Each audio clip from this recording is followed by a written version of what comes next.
In much of old-school literature, one of the main pieces to any storyline and arc is finding a special treasure of some kind, whether it be sentimental or of monetary value. It's a common story piece as it is implemented as a means to an end of a character and or story, a happy closure to a long journey that the characters endure. The layout represents a more primitive and humanistic revelation, in that every story has a goal, and every story must end. So what does this even have to do with Amiibo? Simply put, I've been able to collect and grab up to every Amiibo I've been looking for on my little checklist over the last 2 to 3 years. Every US first edition version of every character that I like. Now you may think that the story ends with me being unreasonably proud of my collection of Toys to Life figures, but no, not all stories end on a happy note necessarily. You see, the caveat with my collection here is, I'm a sealed collector. You already know too much. My head will be hung from the gallows of justice for what I've done is inevitably a bad crime. My crime of not opening these plastic toys and playing with them. I can already sense the riots outside my household. Torches, box cutters, flames, spears, and all. This video will get massive hate and dislikes for the terrible jokes I've made and for not following basic human rights. Archive this video for future Amiibo collectors to learn from. As of today, this video shall be a reminder of how I buried my past and buried my Amiibo collection. Yes, out there in the forest where no one can find them and where I can never remind myself again of the vast disaster that I have made myself to be. I may be overreacting, I am, but I know what I must do, so I introduce you today to my full Amiibo collection. I'm waiting in my cold cell. I think it's safe to start with the Amiibo from the franchise that has the most sentiment stuck to me. So the first showcase that I have here is my Smash Bros variant of my... Oh yeah, I'm that kind of sealed Amiibo collector where I have to have a plastic case on top of another plastic case. Might as well anamorph into Big Al from Toy Story at this point. Anyways, it's a him, a Mario! What can go wrong with him? He's got the cool badass fireball and the pose like he's gonna punch you in the face. Alright, the next Amiibo we got here is a Smash Bros variant of Luigi. I've always found this Amiibo pose very odd, because I know it's supposed to be based off the Smash 4 render, as you can see right here, but you gotta look at the pose and think it's really uncomfortable. Look what he's got there. You know what that is? A big fat plastic crotch stand. Looks really awkward. Stupidest shit ever. Now the next Amiibo we got here is the Smash Bros variant of Bowser. And this one is really heavy, and that's really fitting considering he's a giant Koopa turtle dragon monster thingy. He's a big lizard. He a thick boy. The next Smash Bros Amiibo I got here is Donkey Dong. Now an interesting thing I'll point out is that a lot of the Amiibo picks I have from my collection are solely based on the mains and secondaries I use in Smash Bros. So if it may seem odd that I have an Amiibo from a franchise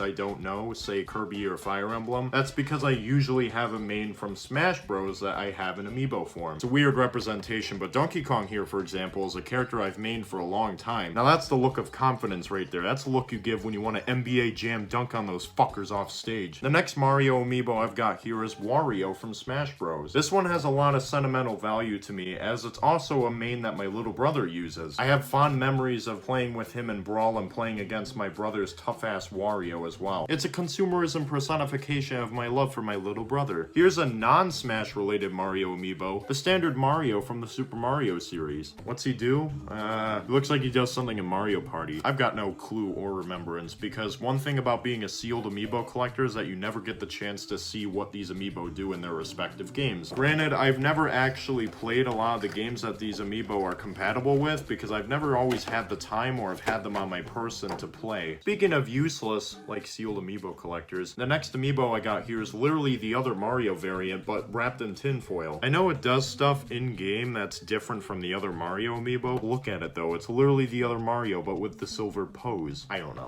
whatever. You know, it does make sense though, the gold version. Yeah, bask in all his double plastic cage glory. He is the ultimate collector's item. He was exclusive at Walmart at one point. I am a higher being than any of you. Though in all seriousness, one thing I will not do is be really braggadocious about owning something like this. To me, it just feels morally wrong to brag about having a valuable piece in your collection, or being something like a gatekeeper or someone that holds stuff like this, inanimate objects, to such elitism that they physically think they stand on a higher plane than other people. Anyways, it's a fine looking Amiibo. Certainly has a purpose, unlike the silver counterpart. Now this is how you make a Luigi pose. This is a Super Mario Bros variant of Luigi, which despite also being based off of some stock stock art has an infinitely better design and pose than the fuckery that Luigi from Smash Bros had. I still can't get over that fact. The base that holds him is laying on his crotch. Crotch. Now, the final Super Mario related amiibo in my personal collection is the Super Mario 30th Anniversary Pixel Mario Maker amiibo. This one is the one with the old school colors instead of the modern variant because I have a sentimental connection with the classic Super Mario on NES. It's one of my favorite games of all time, and to have this in amiibo form is just something special to me. Other than that, it's really weird and clunky. Look at they massacred my boy, how they did him dirty. Another flagship franchise from Nintendo is Zelda. The first example obviously being the Link from Smash Bros. Amiibo. Yes, this is the one where I saved everyone at that store from that bike robbery, rightfully giving me this on a discount as a trophy. It's a sign of greatness. And it's a really cool looking amiibo too. One thing's for sure, I prefer pre-Ultimate Link's kit in the Smash Bros. Games. Even though remote bomb shenanigans are fun, I still prefer the old style of Link where you can just chuck random bombs and projectiles and go, "Hiya!" Not exactly a crotch stand, but why did they have to make this piss yellow? The next Zelda amiibo in my collection is the Smash Bros. Variant of Toon Link. If I could get a really good close-up without the camera awkwardly reflecting, the detail on the Zelda figures is just insane. The art and the design going behind them to make them look as accurate as possible to their renders or their in-game looks is just incredible to me. He looks like an Adventure Time character. I just want to hug him and kiss him and everything, and I want to squeeze him. Same can't be said for Young Link, otherwise I'd get the FBI banging on the door. Now, I'm not a degenerate Elite Smash player, but Young Link is probably the Link I play the most in Smash Ultimate. Why? It's just I'm the most familiar with it, and it's the most fun to play. I don't know what's with this weird pattern that I've been doing, where sometimes I keep the shells on, then sometimes I take them off. I don't know, are you noticing anything? Anyways, what I'm noticing is my main from Smash Bros, Ganondorf. This is my all-time main from every Smash Bros game, and again, I'm not a degenerate Smash Ultimate online player, I just genuinely like the character's playstyle. He plays like a slower and heavier and more powerful Captain Falcon, which is something that's stuck to me more since I like heavyweights. Don't get me wrong, Captain Falcon's awesome, I just prefer Ganondorf's kit, especially with the changes in Smash Ultimate. Look at those Tims right there, he's squashy with those winter boots. Back in 2016, there's a very special year for the Zelda franchise, as it was the 30th anniversary of Zelda. This prompted for them to release a bunch of limited edition variants of Link. It even expanded from a 30th anniversary celebration to a 31st anniversary celebration, with him releasing more of these in 2017. They were put up online and almost immediately engulfed by collectors and scalpers. Just so you know, I want to tell you something. Fuck scalpers. First up in the line is the pixelated Zelda Link amiibo. This one represents my favorite Zelda game in the franchise, that being the original one on the NES. And even though I still hold the controversial opinion that the pixelated amiibo don't look that tight, I still admire the passion put into this amiibo. Jeez, and I thought my oversaturation of Mario amiibo figures was much. Look at the Links that I own. Look at this shit. It has occurred to me now that a lot of this collecting is sociologically based on impulses and impression, which leaves no room for the greater good of collecting, which is a representation of what you love of that collected subject. So whilst I like the Zelda franchise, I didn't love it, and I shamefully do not own the rights to these amiibo because of that. The first of these amiibo I want to show off is another great representation of a favorite Zelda game of mine, the Ocarina of Time Link. I got this one before Young Link came out, so I didn't exactly know what to think, except for the fact that he looks really, really good. I tried to specifically find one where his mouth was inside the Ocarina Floop piece, or whatever it is. You know, all I can say about this is, why do I have so many Link variants? Another N64 game that I like that happens to be Zelda related is Majora's Mask, and that's why I have this Majora's Mask Link amiibo. It gets overshadowed by Ocarina of Time a lot, but I honestly think this game deserves all the love as well. It's a pretty underrated Zelda game with a very unique and spooky concept. This amiibo figure also represents that perfectly with the mask that he's holding. It just occurred to me too that a lot of amiibo figures are indeed based off promo art. The same exact thing goes for the Skyward Sword variant of Link. If you do a quick Google search, you'll be able to find the exact stock image of Link somewhere. Yeah, look, there it is. The final Zelda amiibo I wanted to show off, and my literal 8th variant of Link, is the Twilight Princess Link. This amiibo represents another one of my personal favorite Zelda games, being Twilight Princess. I remember vividly going over to a friend's house and playing this game a whole ton, and the nostalgia is real. Once again, you have to give credit where credit is due with the figure's detail on this. Besides the Mario and Zelda amiibo that I showcased in this video, a lot of the other amiibo happen to be scattered in terms of franchise quantity. What I mean by that is that I own a ton of Mario and Zelda amiibo only because there's just a lot of them out there, and because a lot of them look really cool and sentimental to me. To start off with a direct example of a series I really enjoy, Metroid, but only own one of the amiibo for it, is the Ridley amiibo. This represents the fact that I main Ridley in Smash Bros, and the fact that this character is such a great Nintendo villain. Super Metroid is also my favorite Super Nintendo game of all time. I may have these amiibo caged up in max security prisons, but that doesn't always mean the amiibo is gonna look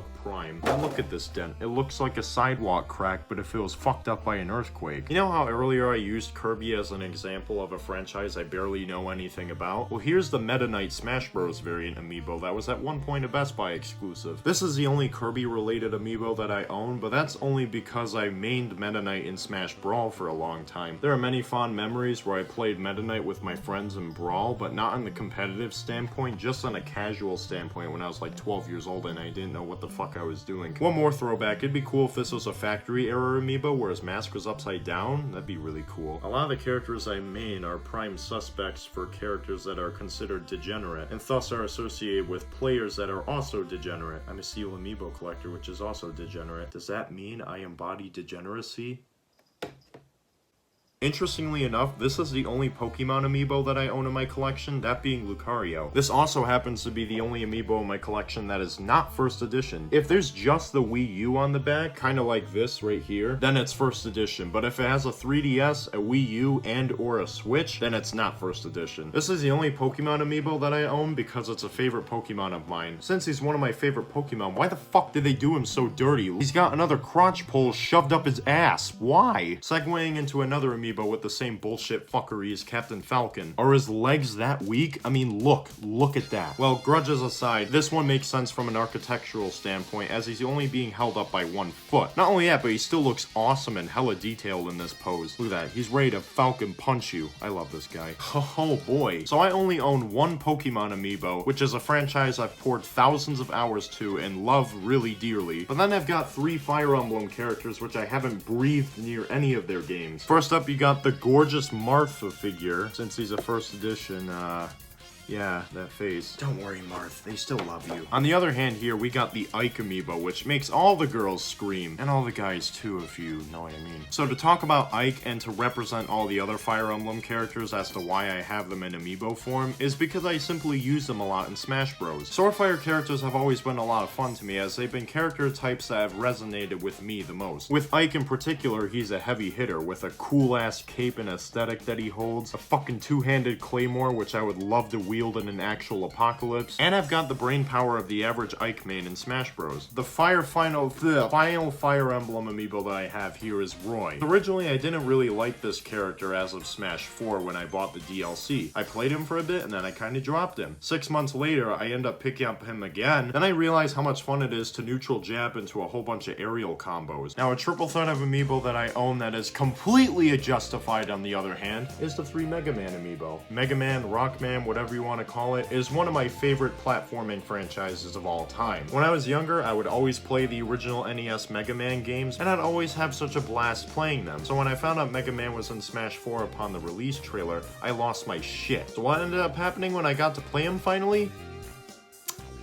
I didn't lose my shit. Yeah, he just wasn't my playstyle, but that didn't stop me from getting the amiibo for him. So I had to have gotten him in the golden form too when he came out in the Legacy Collection for the 3DS Collector's Edition. I bought this one separately from the actual Legacy Collection, but hey, I don't give a shit. I'm just glad to have another Mega Man amiibo in gold. Speaking of collector's editions, the final Mega Man amiibo in my collection is the perfect masterpiece sculpt known as the Mega Man 11 amiibo. This is how you design an amiibo. The Mega Buster, the action pose, it just looks amazing. You even have the little detail here that says 30th anniversary on the bottom. Now that's a collector's item worth collecting for. The Ryu amiibo, which represented his DLC from Smash 4. I played a lot of Street Fighter with my little brother when I was growing up, but but it wasn't always my favorite franchise from Capcom. Either way, the reason why I have this one is because in Smash 4, when I was introduced to playing Ryu, I had a ton of fun with him. There's just something so unique in concept of adding a traditional fighter's moveset into a game that plays completely in reverse. They managed to pull it off, and they did it in a really interesting yet somewhat broken execution. A similar case is with the Cloud Player 1 amiibo. Originally, I wanted the Advent Children version of this, which is also known as the Player 2 variant, but instead this variant grew on me and I decided to opt with it instead. I mean, you got the superb design, the big ass sword, his really good looking hair. It represents Cloud from Final Fantasy VII almost flawlessly. There's just something crisp about hitting your opponent from across the map with a massive hitbox. This amiibo is arguably the one that is in the worst condition, my Shovel Knight amiibo. Yeah, look at that damage. It's as if I went through a store right after the Hulk just barged through it blasting Black Sabbath. It's a terrific throwback game to the original NES and Super Nintendo times. But what's most interesting to me is that I decided to get the amiibo for the game, but I had it on PS4. Just goes to show how much of a sealed collector I am. What was I snorting in 2017? Oh yeah!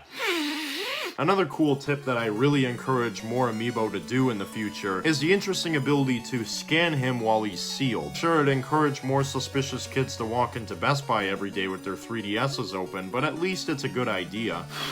The final amiibo here is one that holds a special place in my heart, that being the Snake amiibo. Look at him right there. He's so fancy and thick, and he looks like he's about to do a pose from a Metal Gear Twin Snakes cutscene. Even though I haven't played a Metal Gear game then and right now, I still love the concept of this character. Just being able to chuck grenades and spam missiles at your opponent is something I've always loved. One final thing to note is that this is sentimental to me because I have friends that play Metal Gear, and regardless if they shun me for not playing a Metal Gear game but maining a character from their favorite franchise, I don't care. I still like playing this character. At one point too, at one of the game conventions I vlogged, David Hayter, the voice actor of Snake, was there, and I really wanted to get his autograph on this amiibo, but instead I decided that it'd be really weird if I had an autograph from someone I didn't really know that well, or didn't associate that well based on the game franchise. And so, that was all the amiibo in my collection. There's some other ones I kinda wish I could have, like the Simon and Richter amiibo and the King K. Rool amiibo, but at this point I've just given up on finding all of them, and I'm fine with the 30-something that I have. Also, space in my lair is very limited. I've been doing some renovating and I can't seem to find any more space to put them. Gotta put the corpses somewhere.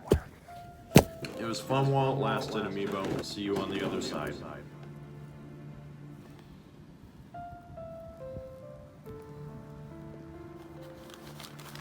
Wait a minute. I now realize nobody is going to influence me or care about my decisions with my collection. I preach about this mindset that truly is subjective amongst the average person, and that collecting for sealed amiibo or anything of the sort is not objectively sinful. Amiibo are meant to be played with, yes, but they are also meant to be admired and appreciated for what they are. Displayed on a shelf, open or sealed, they serve the purpose of creating a physical representation of your deepest nostalgia and how you felt for consumerism. I now realize.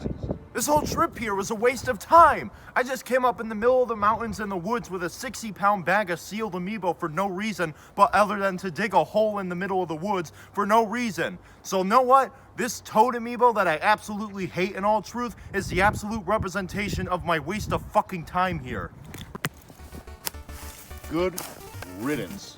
Now excuse me while I go home and eat some cold waffle. Get this out of my face.